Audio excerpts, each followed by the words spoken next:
আসসালামু আলাইকুম ভিউয়ার্স।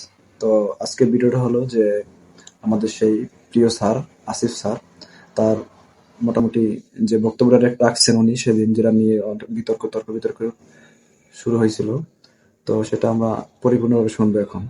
তো সবাই ইনশাল্লাহ মনোযোগ সহকারে দেখবেন ভিডিওটি।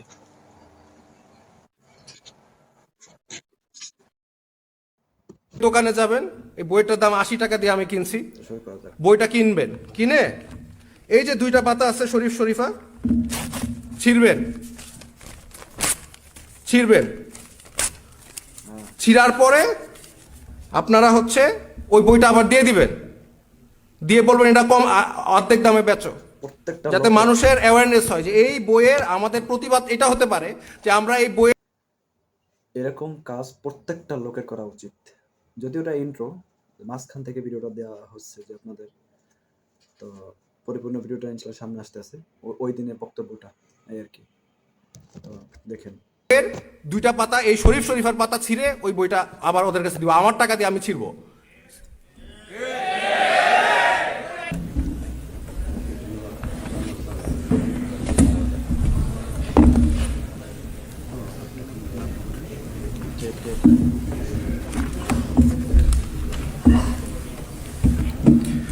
আসসালামু আলাইকুম সবাইকে।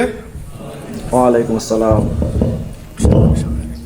আমি খুব সংক্ষিপ্ত বক্তব্য রাখব। আমি যখন ছোটবেলায় প্রথম লুট আলাইহিসসালামের গল্প শুনি, তখন এটা বিশ্বাস করতে ইমানি দুর্বলতার কারণে অনেক কষ্ট হয়েছে। কিভাবে সম্ভব সমকামীরা, একটা জাতি, একটা রাষ্ট্র কিভাবে সমকামী হতে পারে? এটা কি সম্ভব? এটা তো কল্পকাহিনীর মতো লাগতো ছোটবেলায়, যেটা কিভাবে সম্ভব। শুধু যে সমকামী একজন দুজন বা একটা রাষ্ট্র সমকামী সেটা না, যারা সমকামী না লুট আলাইহিসসালামের সময়, তাদেরকে সমকামীরা জোর জবরদস্তি করে তাদেরকে প্রেসার দেয়। এটা কিভাবে সম্ভব? কোরআনে লেখা আছে, বিশ্বাস করা খুবই কঠিন।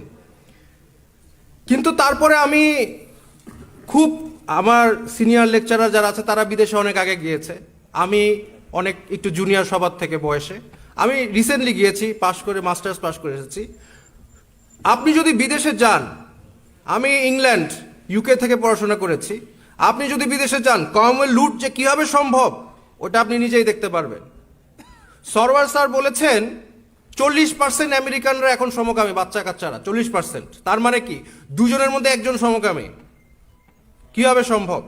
শুধু যে তাই না, ইংল্যান্ডে যে আমি গিয়েছি, আমার এখন গতকাল আমার ফ্রেন্ডের সাথে কথা হচ্ছে, পিএইচডি করছে আমেরিকায়, বলছে এই সমকামী বিষয়ে, এলজিবিটি ব্যাপারে, ট্রান্সজেন্ডারের কথা বললেই আপনার শেষ, লাইফ শেষ। এবং এটা আমি নিজে ফেস করেছি। আপনার ইংল্যান্ডের জেলে, আপনার ওখানে গেলে আপনার আপনি যতক্ষণ না পর্যন্ত বলবেন লাইলা সমকামী, এটা না বলা পর্যন্ত তারা আপনাকে শান্তি দিবে না, আপনাকে চাকরি দিবে না। আপনি যদি পড়াশোনা করেন, আপনাকে পড়াশোনা থেকে আপনাকে ইউনিভার্সিটি থেকে বাইর করে দিবে।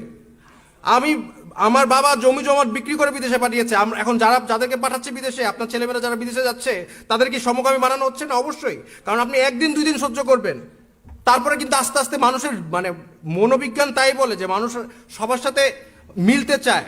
যখন দেখবেন আপনাকে সবাই কোথাও কোথাও দোকানে গেলে আপনার সাথে কেউ কথা বলছে না, আপনার সাথে সবাই গালাগালি দিচ্ছে, আপনাকে কেউ চাকরি দিচ্ছে না, আপনাকে ইউনিভার্সিটি থেকে বাইর করে দিচ্ছে, তখন আপনি চিন্তা করবেন আচ্ছা হইলে সমস্যা কি। এবং এটা আমরা ফেস করে আসছি। যারা সিনিয়র তারা কিন্তু ফেস করে না, আমি নিজের চোখে দেখে আসছি। যতক্ষণ না পর্যন্ত লা ইলাহা সমকামী বলবেন, ততক্ষণ না পর্যন্ত আপনাকে নাফরমানদারও ছাড়বেন না, নট পসিবল। সো আমি এখন এই বিষয়ে আমরা বলি, আমার খুব কষ্ট হয়। আমি একজন শিক্ষক, আমার খুব কষ্ট হয়, কারণ আপনারা এটা সিরিয়াসলি নিচ্ছেন না। 40% আমেরিকায়, তার মানে গড়ে দুজনের মধ্যে একজন এই ট্রান্সজেন্ডার, এই সমকামী। কিন্তু আপনারা এটা সিরিয়াসলি নিচ্ছেন না। যাকে বলি সে হাসি দেয়, হেসে দেয়। এই ছেলে নিজেকে মেয়ে মনে করে, মেয়ে নিজেকে ছেলে মনে করে, হা হা কি, এটা তো একটা হাসির বিষয় আসলেই। কিন্তু আপনারা যে হাসিটা দিচ্ছেন, আমরা যে হাসিটা দিচ্ছি, এই হাসিটা আমেরিকানরাও দিছে আজ থেকে 100 বছর আগে। এই হাসিটা ইংলিশরাও দিছে, ইংলিশ খ্রিস্টানরা দিছে 100 বছর আগে। সমাজের মধ্যে আস্তে আস্তে এগুলো প্রচলন করবে এই আর কি। তো এটা সিরিয়াসলি বিষয়, ঠিক আছে? তো শুনতে থাকি। কিন্তু 100 বছর পরে কি হইলো?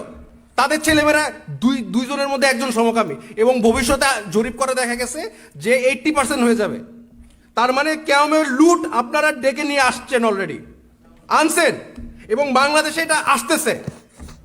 আপনারা এখন দেখতেছেন না। মাওলানা হামিদুল্লাহ। তো উনিও বলল যে বিষয়টা প্রথম মানে মজার ছলে মানুষ গ্রহণ করতো, এখন বর্তমানে সিরিয়াসলি হয়ে গেছে এই আর কি, বুঝছেন? তো আসলে এটা সিরিয়াসলির কিছু এটা মজার কিছু না। তাই এটার কারণে আল্লাহ তাআলা কওমে লূত আলাইহিস সালামের একটা জাতিকে পুরো ধ্বংস করে দিয়েছেন। মানে জর্ডানের আপনার যারা জর্ডানের ডেড সি নামে ইংলিশে বলা হয় ডেড সি। তো ওইটার আপনার মানে পানির সমুদ্রের নিচে অনেক আসবাবপত্র, ঘরবাড়ি, মূর্তি অনেক কিছু আছে কওমে লূতের।